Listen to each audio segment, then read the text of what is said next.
편히 아내를 맞이하여 데려온 후에 그에게 수치되는 일이 있으면 발견하고 그를 기뻐하지 아니하면 이용 증서를 써서 그의 손에 주고 그를 자기 집에서 내보낼 것이요 그 여자는 그의 집에서 나가서 다른 사람의 아내가 데려온 이와 그의 둘째 남편이 그를 오늘 이용 증서를 써서 그의 손에 주고 그를 자기 집에서 내보내거나 또는 그의 아내로 말하는 둘째 남편이 죽었다 하자 그 여자는 이미 몸을 더럽힌 줄 그를 내보낸 전 남편이 그를 다시 아내로 맞이하지 말리니 이 일은 여호와 앞에 가증한 것이라. 너는 내 하나님 여호와께서 내게 기업으로 줄 수 있는 땅을 범죄하게 하지 말지니라.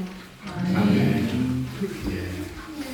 동생이 준비를 많이 했는데 용기가 없어서 오빠가 대타로 오늘 지난주에 이어서 감사합니다. 함께 기도하고 말씀 상고하도록 하겠습니다.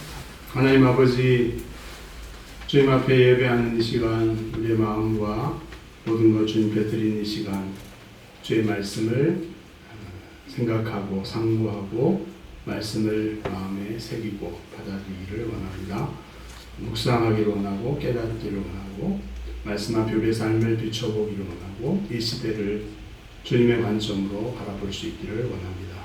이 시간 말씀으로 역사해 주시고 부족한 종을 말씀의 도구로만 통로로만 써주시기를 기도드립니다. 온 성도들이 말씀을 마음에 새기고 한 주간 주의 뜻 분별하면서 주의 뜻대로 한 걸음씩 걸어가는 존귀하고 소중한 삶 주님 앞에 살아드릴 수 있도록 힘주시기를 원합니다. 말씀의 능력이 역사하실 줄 믿고 감사하며 예수님 이름으로 기도드립니다.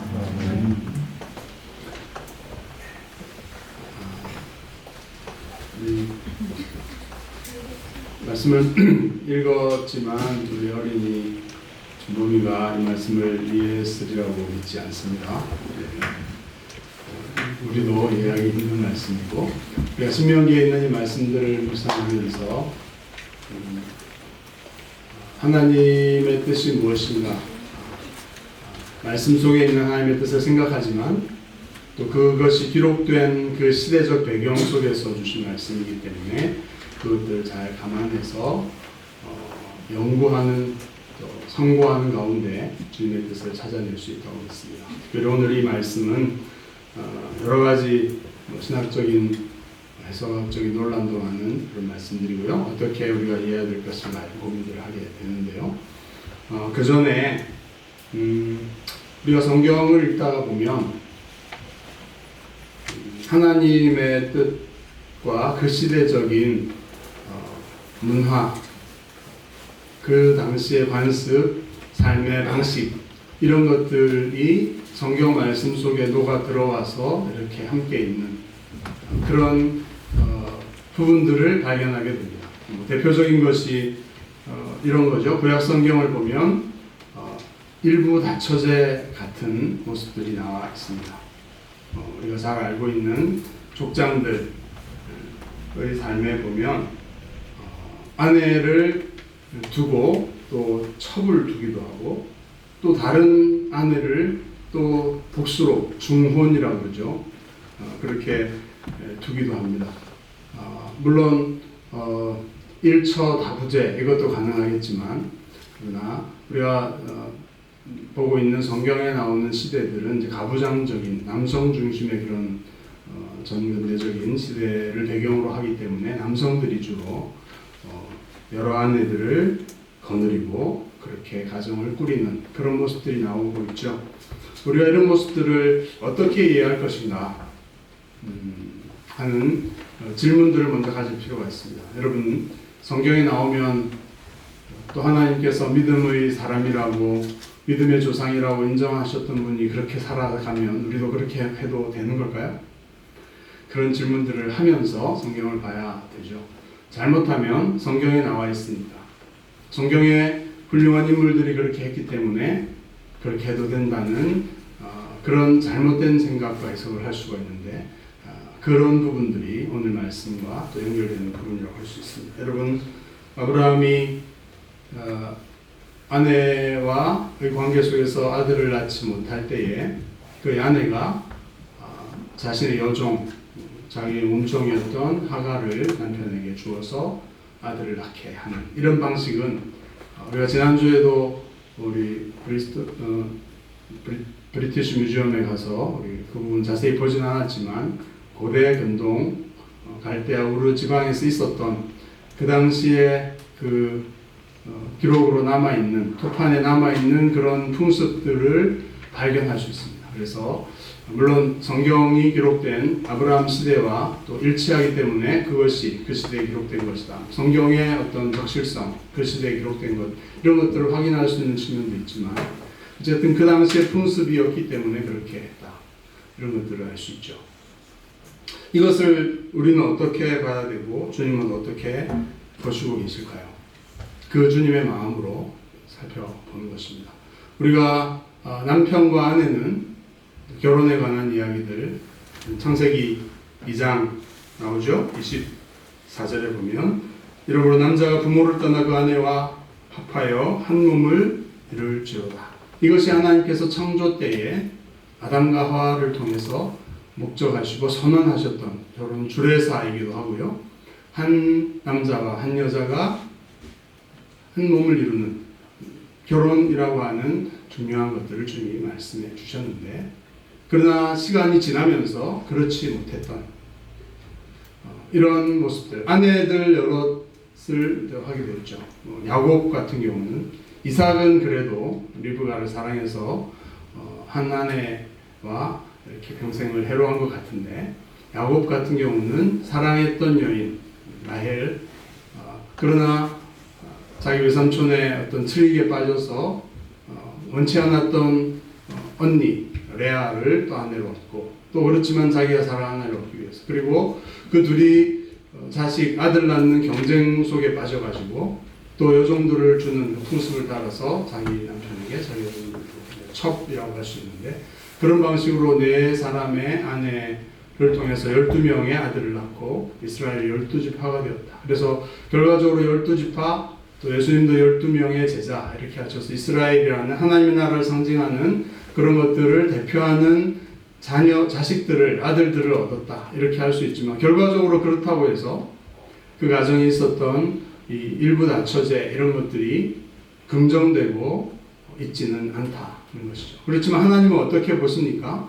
성경을 보면 그 당시의 풍습에 따라서 이렇게 한 것들에 대해서 하나님께서 잘못되었다, 죄다라고 지적하시면서 형벌을 하시거나 꾸짖거나 하지는 않으시는 그런 모습들을 봅니다. 성경을 잘 찾아보면 그런 모습은 아니고 하나님께서 그 당시 문화와 관습 속에서 하나님의 원래의 뜻을 알지만 성경을 잘 보면 나오지만 그러나 그 당시 문화와 관습을 좇아서 행했던 일들을 주님께서는 암묵적으로 그렇죠?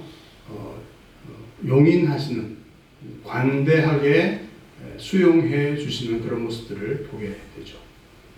주님의 그런 마음, 그런 상황, 조건부적인 관용, 또 묵인하고 계시는 그런 측면들을 볼 수가 있습니다.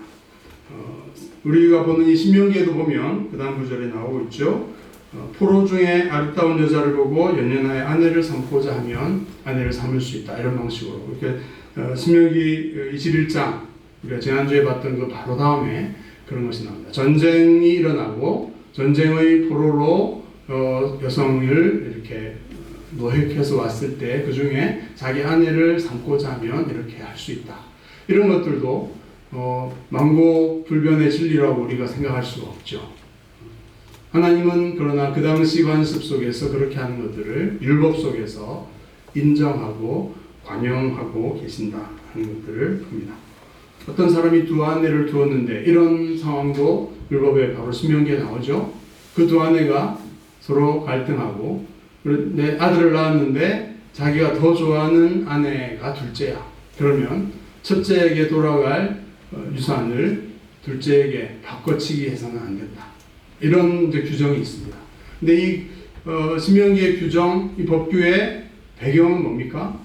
어떤 사람이 두 아내를 두었다 하는 것을 정죄하는 이런 게 아니라 그 관습과 그런 방식을 그대로 인정하고 계시면서 거기에서 하나님께서 원하시는 정의와 올바른 공정한 어떤 대우들을 규정하고 계시는 것을 보게 됩니다. 그 전제 자체가 우리는 이해할 수 없는 경우들이 있죠. 우리가 오늘을 살아가기 때문에. 그렇지만 하나님께서는 그 시대에 그런 한계들을 묵인하시고 허용하시고 계시는 측면, 이런 것들을 발견하게 되죠. 성경에도 엘가나라는 사람이 두 아내가 있었고, 잘 아는 사무엘이 태어난 그 배경, 그리고 다윗이라고 하는 정말 흠이 없어 보이는 왕도 그 당시에 전통을 따라서 왕이 여러 아내들을 거느리게 되는, 복수의 아내들을 원하는 대로 아내로 이렇게 맞이하게 되는 이런 모습들을 보게 되는데, 하나님께서 거기에 대해서 뭐라고 책망하시거나 정죄하시거나 심판하지는 않으신다. 여러분, 이런 것들을 우리는 어떻게 보아야 할까요? 오늘날 이 시대에도 하나님의, 우리는 성경 구약과 신약 전체를 갖고 있기 때문에 하나님의 뜻이 무엇인지 명확하게 알고 있지만, 하나님께서 이 시대의 문화와 관습과 우리의 살아가는 삶의 방식들을 보시면서 어떻게 보실까? 그 사람들을 향해 그 시대의 문화적 관계, 관습을 용인하셨던 그런 측면을 감안해서 보아야 하는 우리 시대의 모습도, 하나님께서 우리 시대 사람은 성경을 다 갖고 있으니 절대 이렇게 용서할 수 없어, 절대 그 기준으로만 해, 이렇게 말씀하실까요? 아니면 우리도 알 수 없는 그런 상황 속에서 우리의 시대적 관계와 관습들을 가지고 최선을 다해 살아가려고 하는 우리의 모습, 그리고 그것들을 받아들였지만 결국 하나님의 궁극적이고 절대적인 뜻에는 도달하지 못하고 빗나가는 어떤 모습들이 우리에게 있다고 할 때에도 주님은 그렇게 아브라함에게 칭찬하셨고 다윗에게 인정해 주셨던 그런 마음으로 우리를 보고 계실지는 않을까 하는 생각들을 하게 되는 것이죠. 아닐까요? 그럴까요? 오늘 본문에서 보게 되는 이 이혼에 관한 부분도 그런 부분 말씀 중에 하나라고 볼 수가 있겠습니다. 첫 구절부터 보면, 사람이 아내를 맞이하여 데려온 후에 그에게 수치되는 일이 있음을 발견하고 그를 기뻐하지 아니하면 이혼 증서를 써서 그의 손에 주고 그를 자기 집에서 내보낼 것이요, 이렇게 1절에 나와 있습니다. 그 당시에 이미 이혼적인 상황이 발생한 그런 상황들을 전제로 하고 있는 규정이다, 이렇게 말할 수 있습니다.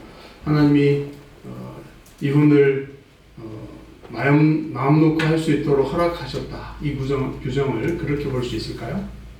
그것이 아니라 이미 그 가정, 그 부부 가운데 문제가 생겨서 이미 발생한 어떤 상태, 그리고 그것이 수치되는 일, 이렇게 표현되어 있습니다. 아내를 맞이하여 데려온 후에 그에게 수치되는 일이 있음을 발견하고 남편이 그를 기뻐하지 않는, 이 수치되는 일이 뭘까요? 히브리 원어로는 이렇게 nakedness of a thing, 이렇게 벌거벗은 것, 어떤 것이 벌거벗은 것과 같은 것을 발견하면, 이런 원래 뜻인데, 그것이 이제 indecency, 이렇게 좀 합당하지 못하고 수치를 주는 그런 어떤 일들을 발견하면, 근데 이것은 이제 정확하게 어떤 부부의 관계, 어떤 부부의 신의를 넘어서는 어떤 간음이나 이런 상황들은 아닌 것을 알 수 있습니다. 그런 것이었으면 벌써 그 앞에 있는 규정에 의해서 그 당시에는 엄격한 사형에 해당하는 이런 제재를 받는 이런 상황이었기 때문에요. 이 수치되는 일이 사형, 그 간음이나 이런 가정의 부부관계를, 그 신뢰를 깨는 어떤 것으로는 생각할 수가 없습니다. 그럼 어떤 것이 있을 수 있을까요? 그 당시 남편들이 이거는 이혼할 사유야, 이혼 증서를 줘서 같이 못 살겠어, 이렇게 말할 수 있는 어떤 사안들이 있었을까요? 우리는 잘 알 수 없습니다. 이 구절만 보고는 알 수 없죠. 이것이 이제 우리 지금으로부터 3,500년 약 그 전에 이스라엘 사회에서 있었던 가나안 땅에 들어가는 그 모압 평야에서 모세가 약속의 땅에 들어가는 백성들을 향해 그 땅에 들어가서 이렇게 살아라고 준 그런 규정이기 때문에 3,500년 전이고, 그로부터 1,500년이 지난 예수님 당시, 지금부터 2000년 전입니다. 우리가 상상할 수 없는 기간인데, 예수님 당시에 이 구절을 가지고 엄청 논란이 되었었죠.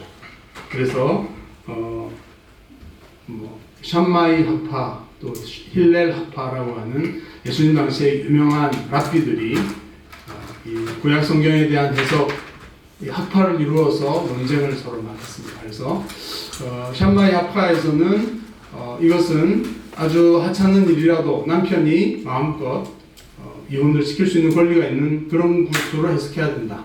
그릇을 깬다거나 돈을 예쁘게 쓴다거나 뭐 자기 현재 그 여성보다 더 이쁜 사람이 갑자기 나타나서 그 사람에게 마음이 넘어간다거나 이렇게 하면 어떤 핑계를 대서 이혼을 할 수 있다. 이런 식으로 해석하는 학파가 샴마이 학파였다면, 힐렐 학파는 좀 더 엄격하게 그것은 아니다.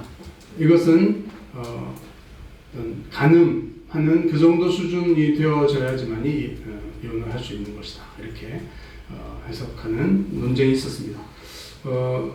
어쨌든 수치되는 일이 무엇인지 모르겠지만 그런 일들 때문에 이혼을 하게 되는 경우에는 이혼 증서를 주어서 그를 내보내라는 것이 규정입니다. 이혼 증서를 주는 이유는 그 여성을 보호하기 위한 것이에요.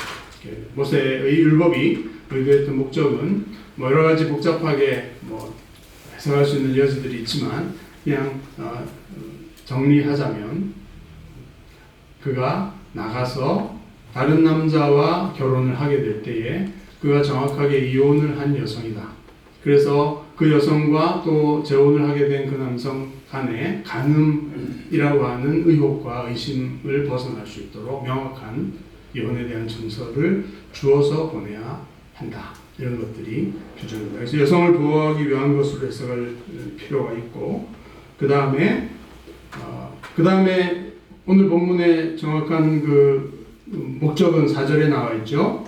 그 둘째 남편도 3절에 그를 미워해서 이혼 증서를 주고, 그랬는데 그 둘째 남편이 또 그 여자와 이혼을 하거나 그 남편이 죽게 되었을 경우에는 4절에 그 여자는 이미 몸을 더럽혔은 적, 이렇게 몸을 더럽혔은 적이 표현이 있지만 그 자신을 더럽혔다 이렇게 표현되어 있습니다. 원문에는 몸이라는 것은 없고요.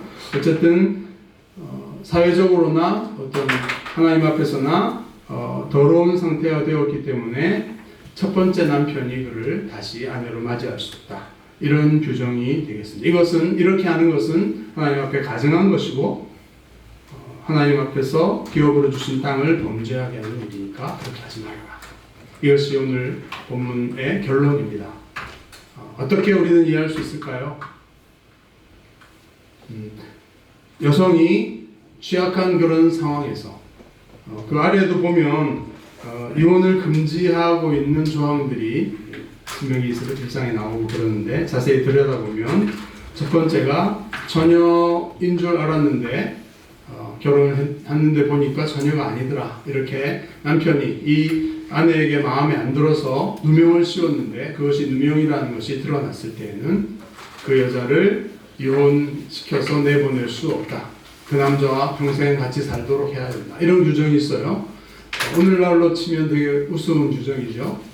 남편이 마음에 안 들어서 누명을 씌워가지고 쫓아내려고 했는데 모세율법은 그렇게 하지 못하게, 그리고 평생 그와 함께 살도록 그 아내로서의 권리와 신분을 지켜줘야 된다. 근데 그 당시 상황에서는 여성들이 그렇게 해서 쫓겨나게 되면, 누명을 쓰고 쫓겨나게 되면 창기로 전락하거나 극빈의 상태로 일생을 살아야 되는 굉장히 그런 상황이었기 때문에 이것은 이혼을 금지하는, 이혼시킬 수 없는 그런 상황이 되는 것입니다. 이 시대적인 상황들을 우리가 이해할 필요가 있는데, 이런 배경 속에서 여성이 1차, 2차 이렇게 이혼을 계속 당하면서 성적인 남성들에게 이용당하는 것으로 전락하지 않도록 그것을 막고 있는 그런 규정. 이혼을 허용하지만, 이혼을 인정할 수밖에 없는 그런 상황들을 하나님께서도 이 율법을 통해서 인정하지만, 그러나 그것이 남용되고 이용되어져서 여성에게 그런 엄청난 불이익과 그런 고통이 가지 않도록 이 규정을 해주고 있다, 이렇게 이해할 수가 있죠. 어쨌든 이런 규정들은 우리가 어떻게 생각해야 되겠습니까? 그 시대 상황과 한계 속에서 이 말씀들을 이해할 필요가 있고, 그 속에서 하나님께서 묵인하시면서도 보호하고자 하는 명확한 그것들을 우리가 생각해 볼 필요가 있죠. 결국은 이런 관계를 통해서 가정의 보호, 가정의 가치가 보호되고 결혼의 신성한 이런 것들이 잘 보존될 수 있도록, 또 여성들의 인격과 어떤 존엄성이 훼손되거나 파괴되지 않도록 하는 이런 것들을 목적하고 있는 것으로 해석할 필요가 있습니다. 그런데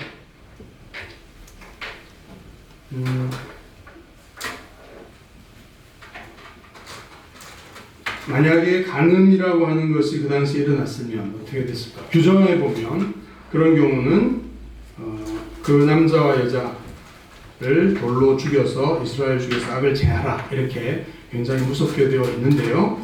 그러나 다윗의 경우를 생각해 볼 수가 있습니다. 다윗이 자기 아내가 아닌, 아까 앞에 말했지만 여러 아내들을 두는 것들을 하나님께서 허용하셨다고 쳐도, 그러나 하나님께서 허락하지 않았고 하나님께서 정말 분노하셨던 것은 우리아의 아내를 취한 것입니다. 그래서 우리아를 죽이기까지 하죠. 간음할 뿐 아니라 죽이게 된 이 사건에 대해서는 아마 다윗의 경우는 이랬겠죠. 아마 엄청난 착각이 있었던 것 같습니다. 그가 자기가 보고 여러 아내들을 취하는 것이 그 당시 가능했고, 또 실제로 그 당시 제왕으로서 남의 유부녀라도 원하면 취하여서 아내로 삼고 그 남편을 마음껏 처리할 수 있는 것이 그 당시에 용인할 수 있는 관습이다, 이렇게 다윗은 생각했을지 모릅니다. 당시 왕들은 다 그랬기 때문이죠. 그래서 나단 선지자가 와서 어떤 비유를 얘기하면서 마치 이웃의 어떤 양 한 마리를 가진 가난한 사람의 양을 빼앗는 부자의 악행, 이런 것들로 비유를 들어서 얘기할 때는 그것이 자기를 향한 비유인 줄 깨닫지 못했었죠.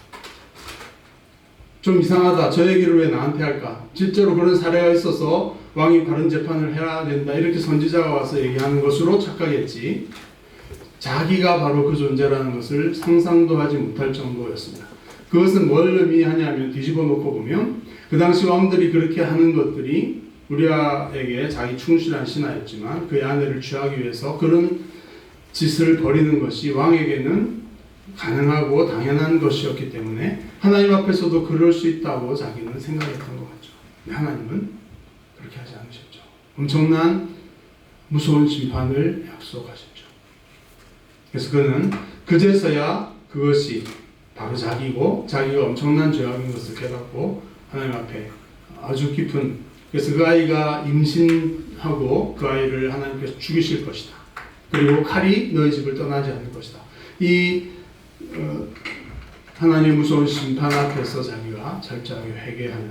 근데 하나님 앞에 회개하지만요, 하나님께서는 그 결과들은 너희 집에 너의 후손들에게 임하게 될 것이다 라는 것을 경고하고 계셨고, 실제로 그 다음의 역사들을 보면 압살롬의 여동생을 자기 배다른 왕자가 또 겁탈하고, 그걸로 인해서 그 압살롬이 그 당사자를 괴계를 꾸며가지고 죽이고, 압살롬이 또 다윗에게 반역해서 왕권을 얻으려고 하는 전쟁까지 일으키고 하는 이런 엄청난 무서운 결과들, 그 한 사건이, 다윗이 범했던 그 사건이, 하나님께서는 그를 용서하셨고 그렇게 그 회개에 대해서 받아들이셨고 용서하셨지만, 그로 인한 왕으로서 지도자로서의 위치에서 행한 그 일들이 갖고 오는 파장과 파생된 효과는 굉장한 것이었죠.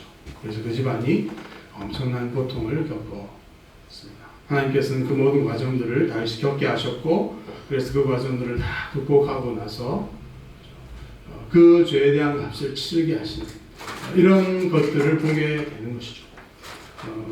그런데 이 간음이나 이런 가정의 이 가치를 파괴하는 것이 실제적으로 가져오는 이 무서운 것들, 오늘날도 우리가 보지 않습니까? 그런 가정의 자녀들에게나 당사자들에게 얼마나 큰 고통이 되는지. 그러나 하나님께서는 그 다음에라도 그 죄를 용서하시고 회개하고 회복시키시는 그런 하나님이시다. 율법을 어기고 그런 잘못과 심각한 깨닫지도 못하던 그런 다윗에게도 하나님께서는 그가 회개하고 돌이킬 수 있는 그 값을 다 치르고서 진정한 회개로서 극복할 수 있게 하나님께서는 용서하시고 회복하시는 길을 열어주고 계신다 하는 것을 보게 되죠. 신약으로 오면 이 구절을 아까도 말씀드린 것처럼 바리새인들이 예수님에게 어떤 학파의 결론이 옳으냐 이런 전제를 가지고서 묻게 되죠. 예수께서는 이렇게 대답하십니다. 모세가 너희 마음의 완악함 때문에 아내의 버림을 허락한 것일 뿐이지 본래는 그렇지 아니하니라. 한번 같이 말해볼까요? 본래는 시작. 본래는 그렇지 아니하니라. 주님께서는 본래 하나님의 창조주의 원래 뜻으로 돌아갑니다. 그래서 아까 나왔던 창세기 2장에 나오는 말씀, 남자가 아내와 연합하여 한 몸을 이루게 하시고 하나님이 짝지어 주신 것을 사람이 나눌 수 없다. 이렇게 말씀하시면서 음행한 이유 외에 아내를 버리고 다른 데 장가드는 것은 간음함과 같다. 간음함이다. 이렇게 결론을 내려 주시죠. 모세가 사람의 완악함 때문에 허락한 것일 뿐이지 원래 하나님의 뜻은 그렇지 않다라는 것을 말씀하십니다. 하나님의 원래의 뜻과 그 시대와 관습 속에서 허용된 것의 분명한 경계를 주님은 말씀하고 계시는 것이죠. 바울 같은 경우도 이 이혼에 대해서 허용하는 그런 모습들을 고린도 전서 7장을 통해서는 보여줍니다.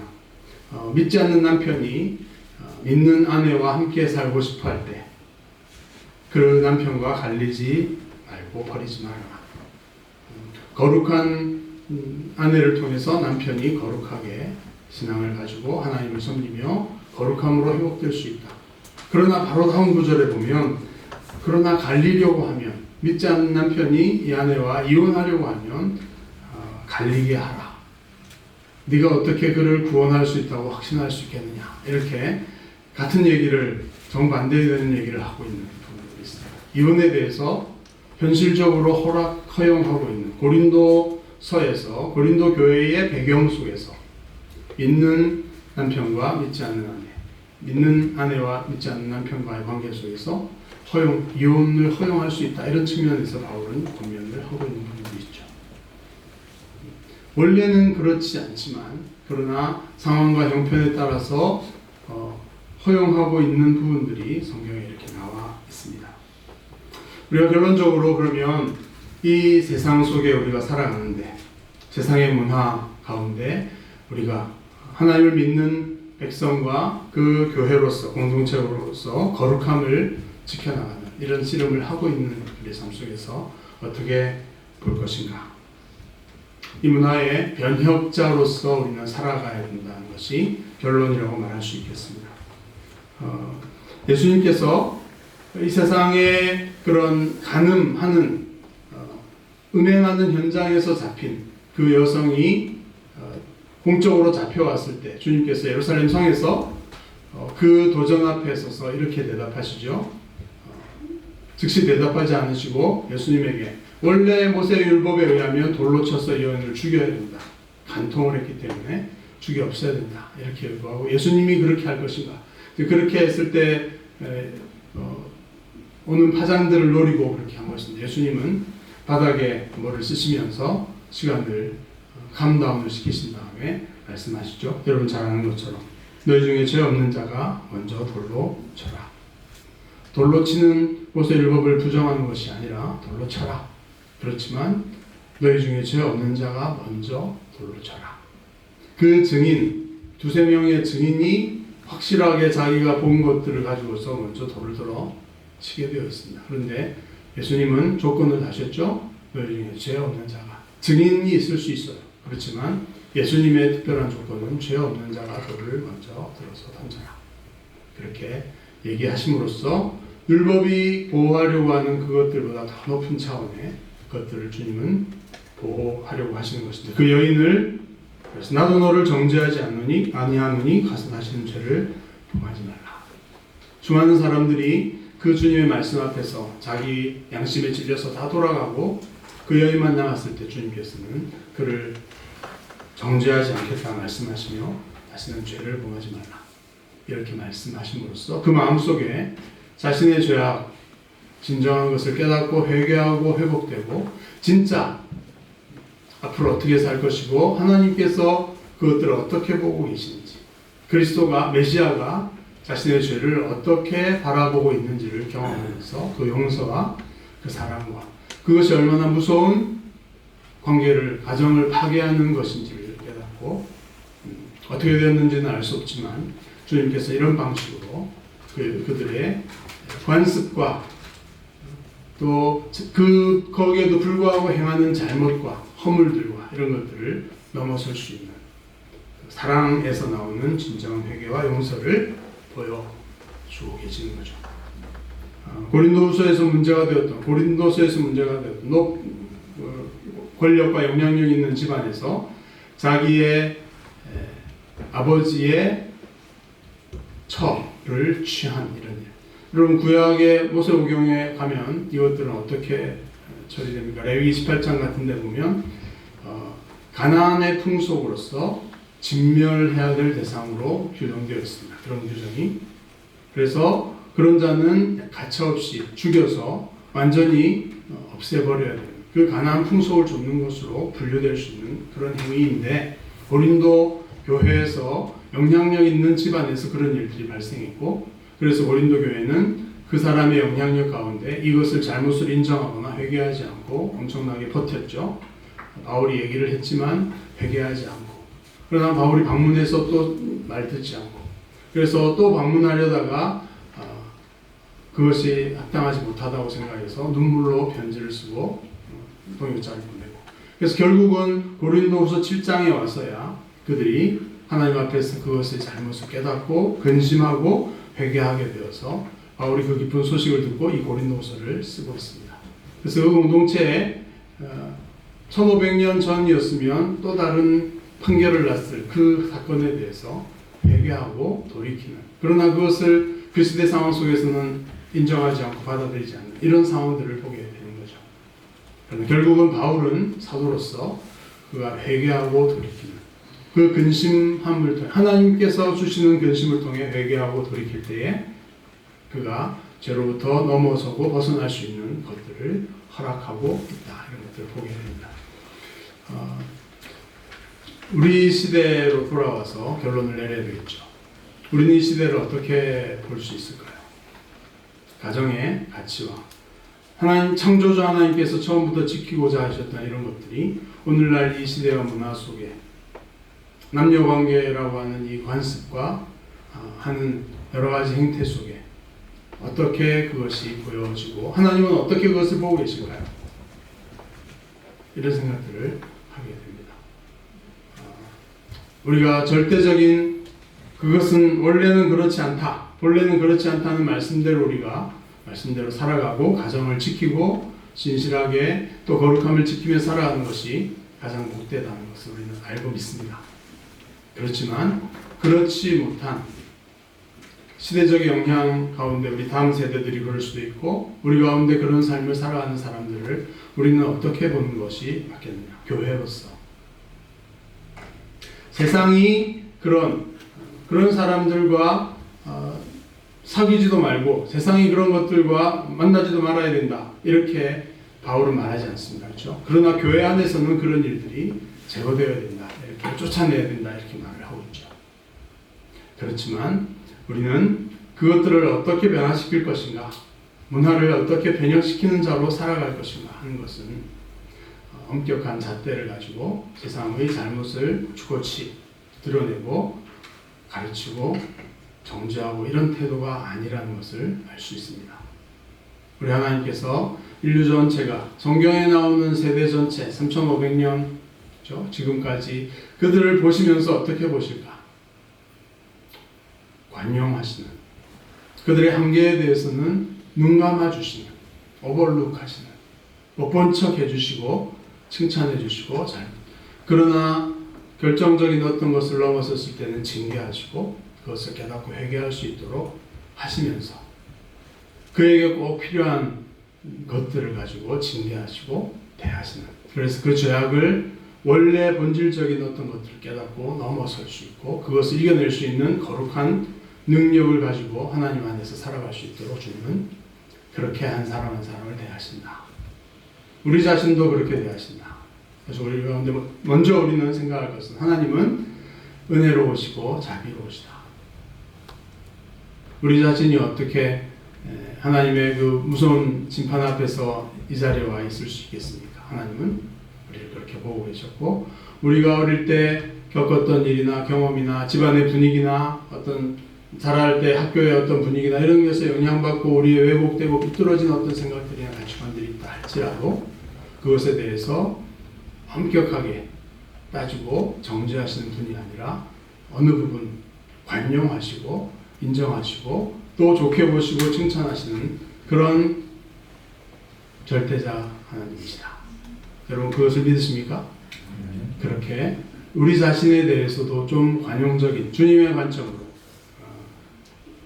높아지면서 그러진 않겠죠? 무조건 잘못을 행하면서 괜찮다 이렇게 하진 않겠죠. 그것을 전제로 해서 우리 자신을 하나님께서는 관대하게 보신다 하는 것들을 믿으시기를 바랍니다. 그리고 우리가 옆에 있는 사람들을 볼 때 그 주님의 마음 같은 이 시대 속에서 한계 속에서 살아가고 있고요. 또 문만 열면 손끝 하나만 클릭하면 화면에서 아주 이상한 세상이 확 들어와서 그곳에 유혹에 빠질 수 있고 잘못된 생각에 쉽게 넘어갈 수 있는 그런 시대를 살아가고 있는 우리 자녀들과 우리의 동료들, 그들을 향해서 안타까운 주님의 마음으로 바라봐야 되지만 엄격하게 우리는 그렇게 하지 못하면서 다른 사람의 눈에 있는 들보는 잘 보이고 그것을 손가락질하고 이렇게 하는 우를 범해서는 안 되겠다. 여러분 그런 마음으로 이웃들과 우리 자녀들을 넉넉한 관용의 마음으로 보아주기를 바랍니다. 제가 타협하고 제가 그의 삶을 파괴하는 것을 방치하라는 뜻이 아니라 그가 정말로 깨닫고 마음으로부터 돌이키고 다윗처럼 이 사람처럼 정말 깊은 곳에서 하나님의 본래의 의미들을 깨닫고 진심으로 그 뜻으로 돌아오기 위해서 회개하고 돌이키는 그 깨달음의 순간까지 우리는 인내하면서 주님의 마음으로 넓은 관용의 마음으로 그들을 대하고 지켜보고 인내하고 기다리고 또 도와줄 수 있는 이 넓은 마음들. 여러분 이 얘기를 오늘 이렇게 하는 것은 우리 주변에도 그런 가정들이 있을 수 있고요. 우리 자녀들이 우리가 이해할 수 없는 그런 문화와 그런 관습과 그런 사고방식과 철학을 가지고 특별히 남녀, 가정 이런 우리가 가장 중요하게 생각하고 거룩하게 생각하는 이런 이슈에 대해서 완전히 다르게 접근하는 세대, 그런 영향을 받을 수 있다는 것입니다. 그들을 향해서 우리가 보수율법적인 엄격함을 가지고 얼굴 표정부터 일그러지고 그렇죠? 그렇게 하면 우리 자녀들, 우리가 사랑하는 사람들을 영영 잃어버릴 수 있는 그런 시대 속에 살고 있다는 것이죠. 그래서 이 말씀을 생각하면서 그 주님의 마음으로 이 시대를 바라볼 수 있는 우리 마음이 되어지기를 바랍니다. 여러분 그렇게 함께 해나가시겠습니까? 굉장히 미묘하죠? 그러란 말인가? 기준이 있다는 말이냐? 아니면 타협하란 말이냐? 이렇게 너무 나이브하게 생각하지 마시고 우리 주님께서 우리가 쭉 오늘 살펴본 것처럼 이렇게 각 시대의 한계들을 보셨던 그 주님의 마음 가지고 이 시대를 바라보는 이 시대의 거룩함과 이 시대의 주님의 복음을 증언하고 그 복음의 이름으로 살아가는 교회가 함께 되어갔으면 좋겠습니다. 찬양하고 기도하고 말씀 보겠습니다.